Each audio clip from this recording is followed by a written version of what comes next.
É que se você estiver curtindo aí, nos apoie. E você pode nos apoiar de algumas formas.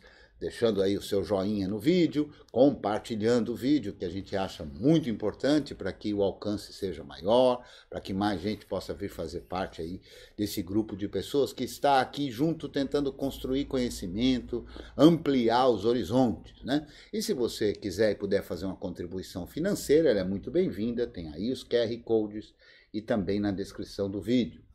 Eu sempre falo também que sou encontrado nas mídias sociais pelo meu nickname @Creteu e que temos lá no Telegram o nosso grupo de apoio aqui do curso, que é o t.me/curso GNU.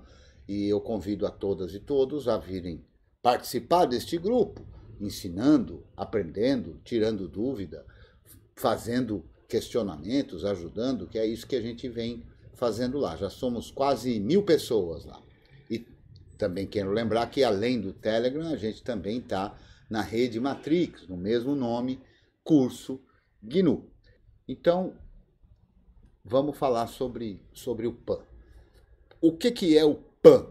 Bom, PAN, do inglês aí, é Pluggable Authenticator Modules. Então, módulos plugáveis, encaixáveis de autenticação. Qual é a ideia? A ideia é a seguinte, é uma ideia bem legal, né? Vamos supor que a gente tem aqui um serviço, né? Então, um serviço pode ser qualquer programa que necessite, entenda por serviço, qualquer programa que necessite de autenticação, né? Então, por exemplo, o SSH, o GDM, o LightDM, e assim qualquer outro serviço. Então, um serviço como um desses aqui, que precisa de autenticação, né? Então, vamos pegar aqui, vamos copiar o texto e vamos clicar ali e vamos colocar aqui um serviço. Então, a gente tem um serviço que, para que o acesso a ele possa ser possível, ele precisa de alguma autenticação. Imagine que existem diversas formas possíveis de autenticação. A autenticação pode ser por senha, a autenticação pode ser por um código que venha de algum lugar, a autenticação pode ser feita por um outro serviço que faz autenticação, né? Por exemplo, o AD, que é um LDAP, uma coisa desse tipo, né? Então a gente tem uma outra coisa aqui, que a gente vai mudar de cor aqui, e que seria o autenticador, ou seja, aquele que faz de fato a autenticação, aquele que consulta o que a gente precisa, autenticador. Então, o que é esse autenticador aqui? O autenticador seria um serviço também, mas é um serviço que tem, por exemplo, a base de usuários. É um serviço que tem os critérios que servem para fazer essa autenticação. Sempre lembrando de que autenticação é o seguinte, existe um serviço e existe uma pessoa ou um outro programa que quer fazer uso desse serviço. Acontece que o serviço nem sempre está disponível para todos. Vamos dar um exemplo. Quando a gente acessa um servidor web normal, de um site normal, o servidor web é um serviço de web, ele é um serviço. E normalmente, num servidor web, na maioria dos servidores web, qualquer um pode usar. Então, qualquer um que acesse aquele serviço poderá usufruir do que o serviço oferece. Mas há outros tantos serviços que não estão disponíveis para qualquer um. Estão disponíveis apenas para um grupo reservado de pessoas. E esse grupo reservado de pessoas é quem pode ter acesso a esse serviço.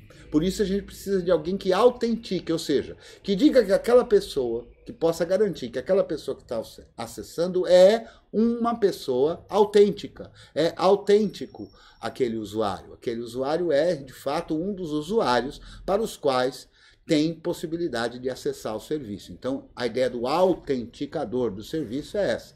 É alguém que vai, de alguma maneira, fazer a checagem para saber se aquele usuário, aquele programa, aquilo que for, é autêntico, é realmente um dos que tem permissão de acessar aquele serviço. Perfeito? E aí aqui a gente tem alguns exemplos disso. Vamos lá. Temos alguns exemplos disso. Por exemplo, a gente pode pensar no LDAP.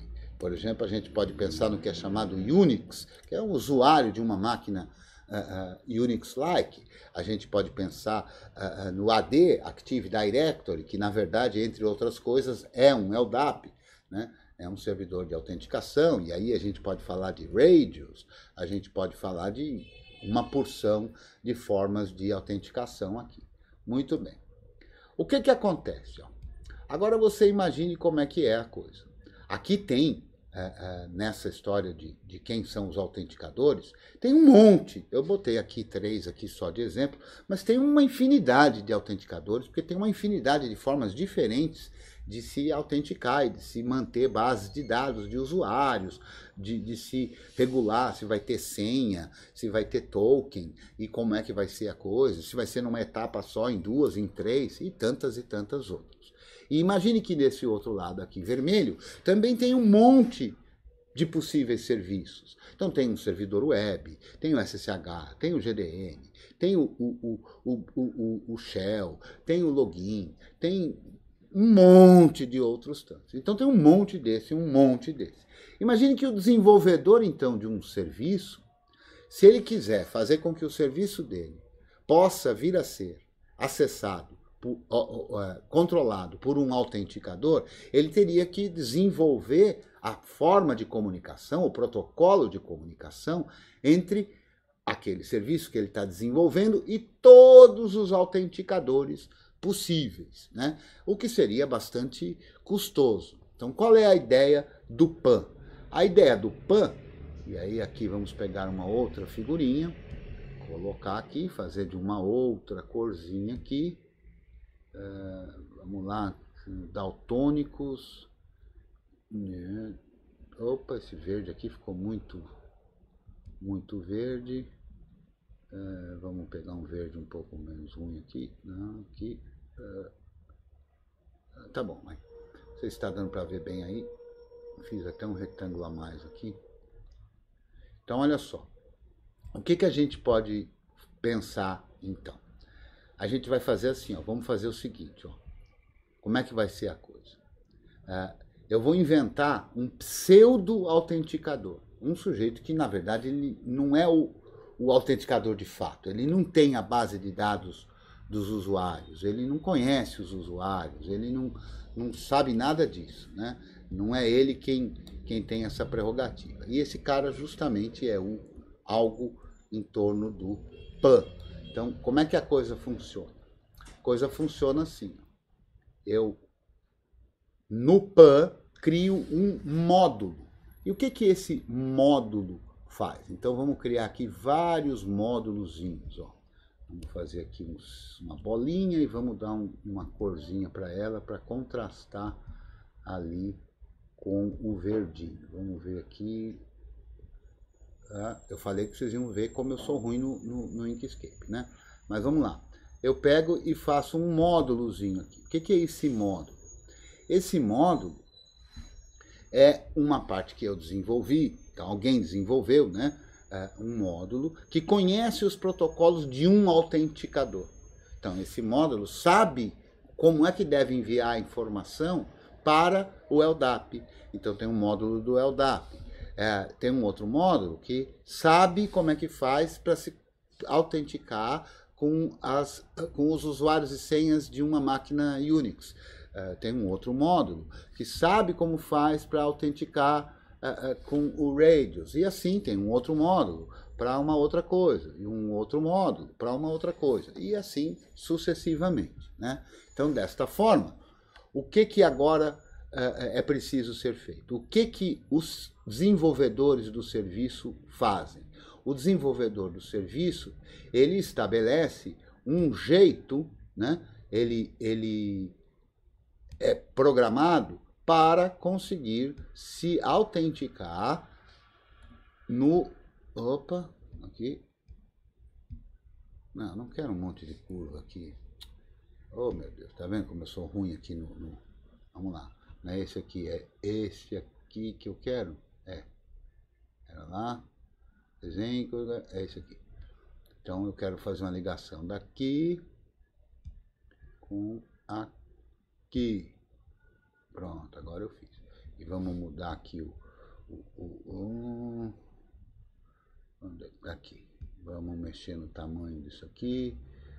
Vamos contorno. Vamos aumentar isso aqui para ficar mais visível. Pronto. Então olha só. O que esse sujeito aqui vai fazer? O desenvolvedor do serviço, ele cria as condições para que o serviço possa se autenticar usando protocolos, padrões do PAN, né? Então, o PAN estabelece uma forma de trocar essas informações para poder fazer essa autenticação, né? Vamos colocar aqui uma setinha. Pronto, tá lá. E muito bem. Então, o que a gente tem aqui? O desenvolvedor de cada um dos serviços prepara o serviço para que ele possa ser autenticado pelo PAN. Com isso, o que acontece? Como o PAN conhece como autenticar em cada um, então eu vou fazer uma cópia dessa aqui e vamos mudar ela de posição. Pronto. E vamos colocar aqui e vamos lá. Muito bem. O que o PAN faz? O PAN tem um módulozinho para cada um dos autenticadores, né? De modo que, né, estabelecendo essa estrutura, repara, o serviço conhece o jeito de conversar para ser autenticado pelo PAN. E o PAN, com isso, vai conseguir autenticar em vários serviços para os quais se tiver um módulo, né? Então, o que um criador de um autenticador faz? O criador de um autenticador faz o seguinte, ele pega, na hora que ele quer fazer alguma forma diferente de autenticar, ele cria forma diferente de autenticar e faz o quê? Ele cria um módulo para o PAN. Então, aquele novo autenticador criou um módulo. Quando aquele novo autenticador criou um módulo para o PAN, todos os serviços já disponíveis que conseguem conversar com o PAN, conseguem se autenticar nele. Quando eu quero criar um novo serviço, o que o novo serviço vai fazer? Vai fazer a possibilidade de se autenticar com o PAN. Então, na hora que o novo serviço se autentica com o PAN, ele já consegue se autenticar com todos aqueles serviços para os quais há um módulo disponível, né? Então, olha só, desta forma, a coisa funciona. Então, um serviço consegue conversar com o PAN. O PAN troca informação com o serviço. Beleza. Aí, o PAN, através do módulo específico, troca informação com o autenticador. E aí eu consigo fazer o serviço, o usuário se autenticar no serviço através do PAN. Perfeito?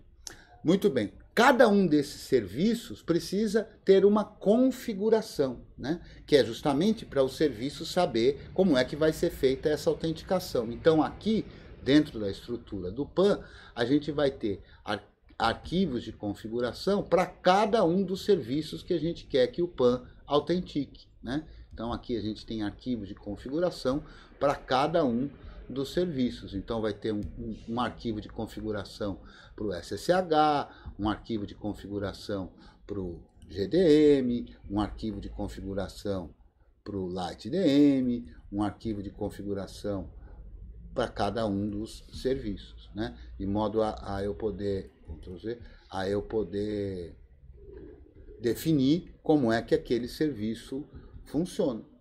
Perfeito? De certa forma cara. Por quê? Porque que é uma camada, a gente poderia dizer que é uma abstração, que é uma camada, né? Por quê? Porque o serviço em si, ele só conhece como é que ele troca informações com o PAN, né? E ele conhece como? Porque ele foi preparado para ser possível autenticar no PAN. O PAN, quando recebe essa solicitação, vai olhar uma configuração que é específica daquele serviço, né? Então, o SSH é para funcionar desta forma. Porque não quer dizer que tenha que funcionar igual ao GDM, igual ao LightDM, igual ao login, igual seja lá o que for. Não, cada um tem o seu próprio arquivo de configuração. Mas o serviço troca informações com o PAN. O PAN, por sua vez, é que vai... Pera lá, mas deixa eu olhar aqui na configuração. Para me autenticar no LDAP. Aí o PAN pega o módulo dele e conversa com o servidor LDAP para fazer essa troca. Quando ele recebe lá do servidor LDAP, ok, aí ele devolve para o serviço ok e o serviço libera o acesso para aquele usuário, né? Então é uma camada, pode-se dizer que é uma camada de abstração? Sim, pode-se dizer que é uma camada de abstração. Eu acho que é bem válido dizer que é uma camada de abstração. Então, recapitulando aqui, a gente tem, vamos botar aqui o nosso cursor mágico aqui, ó. A gente tem um serviço, né? Tá aqui, pronto. A gente tem um serviço que quem desenvolveu a possibilidade para que esse serviço se autentique através do PAN. Aí a gente tem aqui na outra ponta alguma forma, algum programa, algum serviço que faz a autenticação de usuários. E esse desenvolvedor aqui, por exemplo, desenvolveu os recursos para que os serviços possam ser autenticados através dele. E fez um módulo para o PAN. Então, desta forma, um serviço, qualquer que seja, que tenha suporte a PAN, pode se autenticar num conjunto bastante grande de possibilidades de autenticador. Para cada um desses serviços, a gente tem aqui um arquivo de configuração específico que define como é que vai ser a autenticação. Repare que na autenticação, e o trabalho do PAN não é só o da autenticação, né? O trabalho do PAN pode fazer outras coisas. Por exemplo, eu agora então vou fazer isso no terminal, né? Então, olha só. Vamos supor que eu queira mudar a minha senha. Então, eu vou mudar a minha senha. Ó. PASWD. PASWD serve para mudar a senha de um usuário. Muito bem. Eu estou logado aqui como usuário Creteu. Então, eu vou botar aqui PASWD. Bom, já começa que tem alguma configuração em algum lugar aí que para eu poder mudar a senha, eu tenho que dizer qual é a senha atual. Então, veja, eu estou autenticado como usuário Creteu. Mas em algum lugar do PASWD, do programa PASWD, o programa PASWD usa uma configuração de autenticação que, para que alguém possa se autenticar, para que alguém possa mudar a senha, primeiro precisa se autenticar de novo. Então, repare que para eu ter esse shell, para eu ter esse terminal, eu precisei me autenticar. Mas repara que agora, então, tem um critério diferente de outros, né? Então, eu preciso dizer minha senha. Então, eu vou dizer minha senha aqui, ó. Pronto, dizendo minha senha aqui. Agora eu vou botar uma nova senha, que vai ser 1, 2, 3. Ó. 1, 2, 3. E apertei o Enter. E ele pede para eu digitar uma nova senha de novo. E eu vou digitar 1, 2, 3. E aí eu digitei e olha só o que aconteceu. Ele mostrou aqui, ó, escolha uma senha mais longa. Por quê? Porque o módulo do PAN para o PASWD foi configurado de tal forma a estabelecer critérios para uma senha. Então, quando eu coloquei a senha 1, 2, 3, não passou por esses critérios. Esses critérios não foram atendidos, justamente para evitar que um usuário tenha uma senha tão ruinzinha quanto 1, 2, 3. Né? Repara como essas coisas são interessantes. Eu vou dar um enter aqui, ele até fica tentando algumas vezes aí, até que não deu certo, não autenticou. Agora eu vou virar toda a poderosa rotinha. Vou dar su e vou digitar a senha aqui, lembrando que su aqui é su menos, né? E eu vou errar a senha, porque na verdade eu erro de propósito, sabe? Só para o pessoal dar risada. Olha lá, virei a toda poderosa rotinha. Agora eu vou mudar a senha, mas eu vou mudar a senha de novo e eu vou colocar aqui, ó, PASWD. Repara, não me pediu a senha antiga. Por que não me pediu a senha antiga? Porque quando eu coloquei PASWD, sem indicar um nome de usuário, a gente está tentando mudar a senha do usuário corrente. O usuário corrente aqui é o root. Então você repare que o PASWD, por conta do módulo PAN que foi configurado para ele desta forma, sabe que quando o usuário que está tentando mudar a senha é o root, pergunta para ele a senha. E pronto. E agora eu vou botar uma senha para o root que é 1, 2, 3. Ó. 1, 2, 3. Digite a nova senha. 1, 2, 3. E agora mudou a senha sem nenhum problema. Por quê? Porque tem uma configuração do PAN que quando o usuário é root, nenhum problema, nenhum critério precisa ser estabelecido. Afinal, a toda poderosa rotinha faz o que ela bem entender, né? Eu vou tirar essa senha aqui e botar a senha que estava antes mesmo, né? Porque essa senha aqui é muito ruim, né? Vai que alguém, né? Bom, tá aí, tá feito. Então, o que a gente pode olhar aqui para entender um pouquinho sobre isso? Ó. A gente vai olhar num diretório que é o /etc/pan.d. E aqui a gente vai ver várias coisas. A gente vai ver o nome de arquivos de configuração de serviços. Então, eu estou vendo aqui, ó, PASWD. É o nome de um arquivo de configuração para o programa que precisa, eu chamei de serviço, né? O programa que precisa de autenticação. Tem aqui um outro para o LightDM, tem um outro para o i3Lock, tem um outro para o SSHD, tem um outro para o SU, tem um outro para o sudo, e assim para vários outros tantos serviços. Beleza? Então, aqui são arquivos de configuração. Muito bem. Como esses arquivos de configuração envolvem vários critérios, né, se estabelecem alguns outros arquivos de configuração que é como se fossem modelos, né? E para não ter que fazer para cada um deles tudo a mesma coisa, então tem os modelos. Então esse Common Account é um modelo, Common Auth é um modelo, Common Password é um modelo, Common Section é um modelo, Common Section Non Interactive é um modelo, né, e assim por diante. Então eu tenho vários modelos, de modo que eu posso configurar. Eu vou mostrar aqui o arquivo de configuração do PAN do PASWD. No arquivo de configuração do PAN do PASWD tem lá um include, né? Então veja, o PASWD apenas usa como configuração o modelo que está em Common PASWD. Vamos dar uma olhada no Common PASWD, que a coisa vai ficar um pouco mais complicadinha aqui, mas não tem problema. Aí tem um monte de explicações aqui, mas a gente não vai poder, claro, ver tudo isso, né? Mas a gente vai ver aqui, ó. Aqui tem panunix.sco. Esse aqui é de fato o módulo que vai possibilitar a autenticação. E esse panunix, o que quer dizer isso? Quer dizer que eu vou autenticar esse usuário aqui, ó, nos arquivos etc PASWD, que vai me definir qual é o nome do usuário, qual é isso, qual é aquilo outro, né?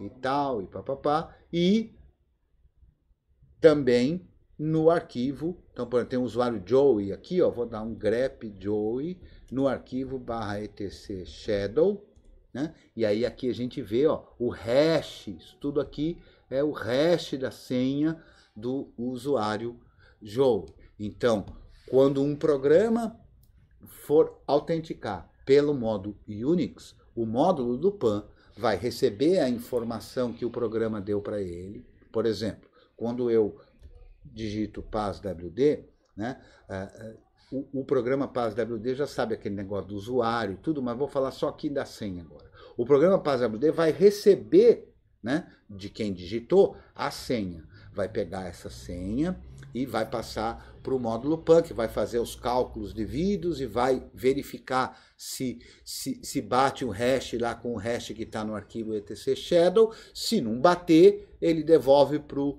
PASWD. Não rolou. Aí o PASWD, olha, você precisa fazer isso, você precisa fazer aquilo, dá a orientação que for para o usuário ou o programa que estiver tentando se autenticar.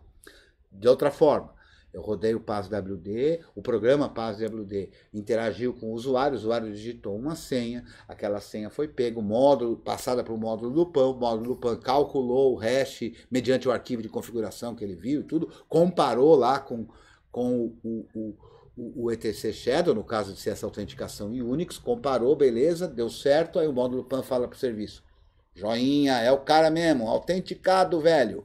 Aí o PASWD faz o resto que ele tiver que fazer. Essa é a estrutura. Se a gente olhar então lá no Common PASWD, vamos olhar com mais cuidado, agora um pouquinho, né? Então a gente tem essa forma aqui.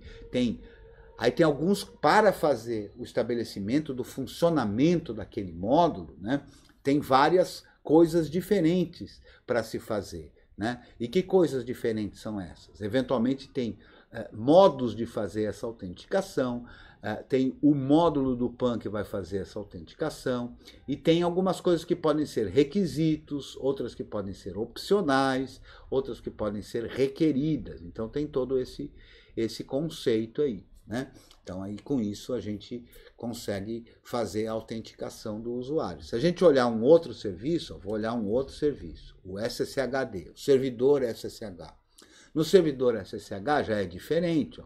Por quê? Porque tem outras formas diferentes de configuração. Ele usa esse common auth, e aí ele desabilita usuários não root, cujo login seja o etc login, o /etc no login exista. E assim, uma porção de critérios vão sendo configurados aqui.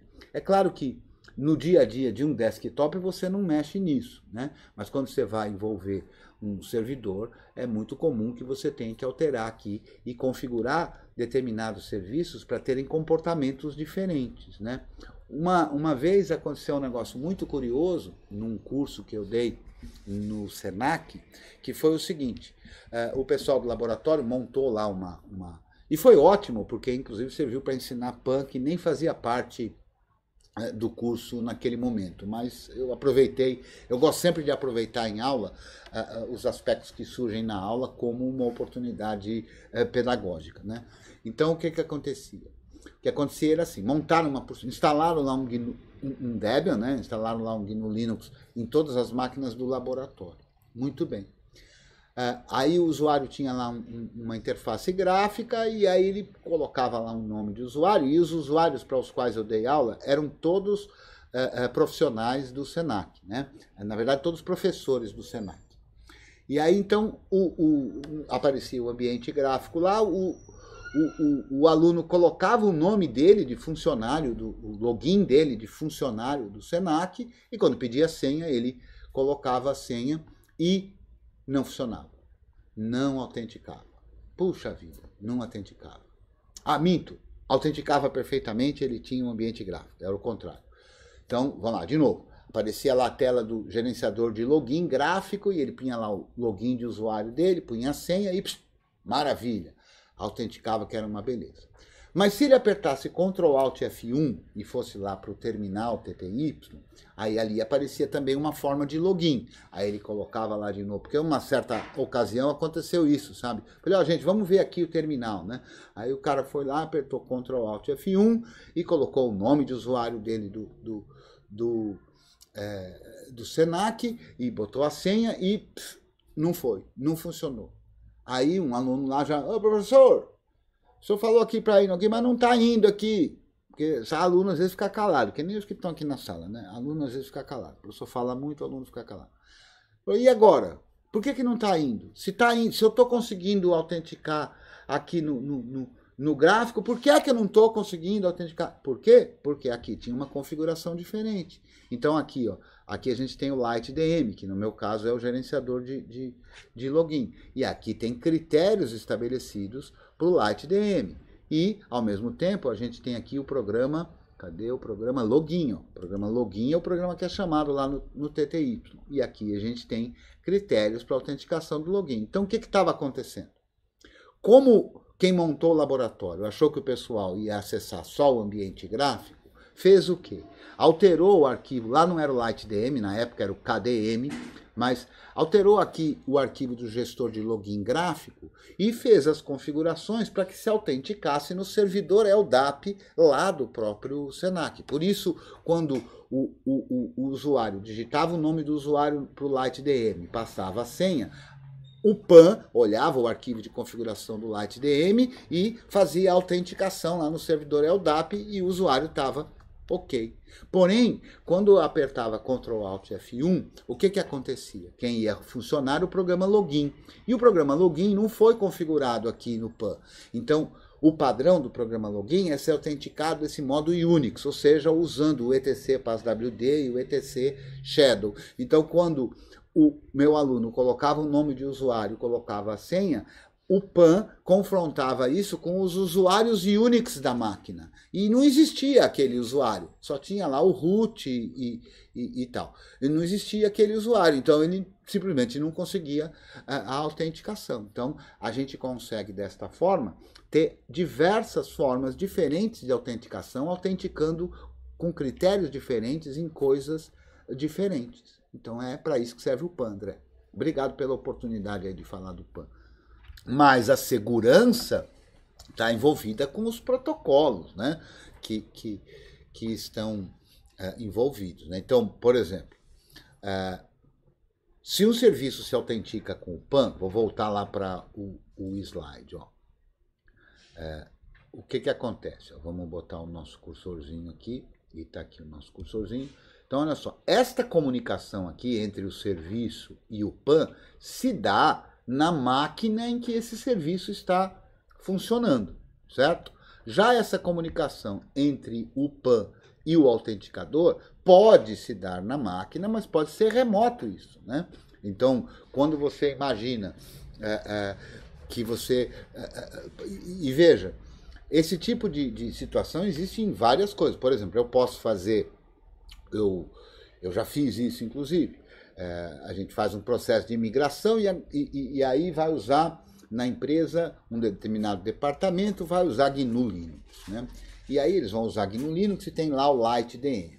Mas os usuários têm que fazer parte do AD que eles têm. Eles têm lá um controlador de domínio e tal, os usuários estão todos lá e tal coisa. Então é preciso configurar o LightDM para se autenticar no servidor AD. Então, normalmente essa condição aqui, essa comunicação aqui, se dá através da rede, né? Então, olha só, na máquina que está lá o serviço, que é o LightDM, tem também o PAN. O PAN tem um módulo e um arquivo de configuração para o LightDM. Mas a comunicação, quer dizer, da onde vai vir a autenticação, é num servidor externo, que é o servidor de autenticação do LDAP, do AD, que usa o protocolo LDAP, por exemplo, né? Então aí se dá autenticação remota. Então, se esse serviço autenticador tem falhas de segurança, aí é que mora o perigo, né? Então, o perigo, o atacado, digamos assim, é aqui. Ah, mas eu poderia também atacar o módulo e o módulo dizer para o serviço que poderia, né? Então, isso também está envolvido na segurança, mas o propósito do PAN não é esse. O propósito do PAN é servir de meio campo aí entre o serviço e o autenticador. O que eu diria então é que fazer um serviço se autenticar por PAN amplia as possibilidades de autenticação que aquele serviço vai ter.